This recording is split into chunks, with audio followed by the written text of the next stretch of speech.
এর লোক বেস করে নন পলিটিক্যাল, একদম কোনো রং নেই।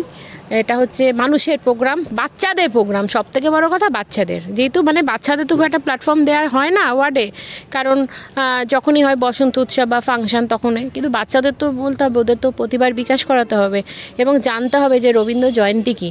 আজকে প্রত্যেকটা বাঙালির মধ্যবিত্ত ঘরে গান শেখে, নাচ শেখে, তারপরে আবৃত্তি শেখে, আরও অনেক কিছু শেখে, কিন্তু তার মধ্যে রবীন্দ্র জয়ন্তীটা মানে আমাদের কি বলবো, একটা নববর্ষ, রবীন্দ্র জয়ন্তী, দুর্গা পুজো, এগুলো একটা মানে সরস্বতী পুজো, ঠিক সেরকমই হচ্ছে রবীন্দ্র জয়ন্তী। আলাদা আবেগ বাঙালি, একদম আমার কাছে তো বটেই। আর তোমার এখানে বেশিরভাগ দেখলাম সব খুদে বাচ্চাদের দিয়ে তুমি প্রোগ্রামটা করালে। 50টা বাচ্চা ছিল, 50 জন, আরও বেশি তো কম নয়। আচ্ছা, তুমি আমাদের মানে এই বাচ্চাগুলোকে মানে করলে কি করে নিলাম? বাচ্চাগুলোকে তো আমি স্পোর্টস করাই, বাচ্চাগুলো আমাকে প্রচণ্ড ভালোবাসে।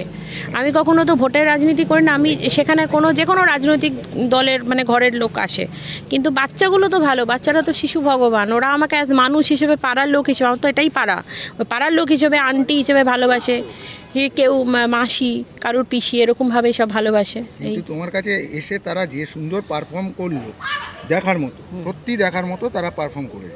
তা আমাদের দর্শকদের জন্য কি বার্তাটা দেবে? যে দর্শকদের আজকে বছরের জন্য তুমি কি বার্তা দেবে? এই বার্তাই দেবো যে বছর বছর একই প্রোগ্রাম, আমি আমার প্রোগ্রামের মানে উচ্চতাকে কখনো বাড়াবো না, প্রোগ্রামের আন্তরিকতাটা একরকম থাকবে।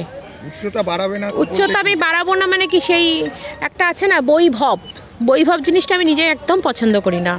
হ্যাঁ, বৈভবটা কখনোই আমি বাড়াবো না। আমি যেখানে দুর্গা পুজো করি সেখানে বৈভব নেই, মায়ের পুজোটা আসল হয়, সেরকম মানুষের মনে থাকতে হবে, মানুষকে নিয়ে চলতে হবে, বাচ্চাগুলোর মুখের হাসি চাই।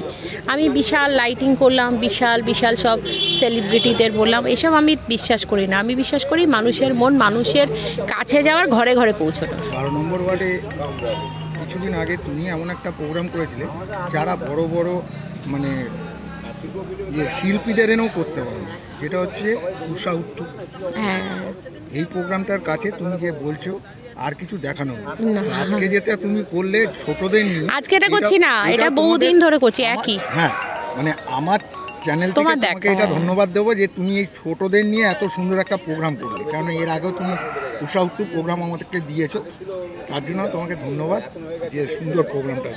তোমাদেরও ধন্যবাদ। ঠিক আমি সঞ্চিতাদির যে রবীন্দ্র জয়ন্তী হচ্ছে দ্বিতীয় বছর, এই 12 নম্বর ওয়ার্ড পক্ষ থেকে তারা এই রবীন্দ্র জয়ন্তী উদযাপন করে এবং সুন্দর করে তারা এই সাংস্কৃতিক অনুষ্ঠান সাজায়। খুব আনন্দ লাগছে। দ্বিতীয় বছর আবার এরকম প্রত্যেক বছর যেন সবাইকার সাথে বরানগরবাসীর সাথে থাকতে পারি, এবং রবি ঠাকুরকে আমার মনে হয় একদিন উদযাপন করা খুব কম হয়েছে।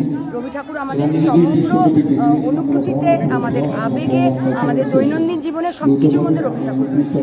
রবি ঠাকুরকে আজ প্রণাম জানাই তার 164তম জন্মবার্ষিকী। ধন্যবাদ।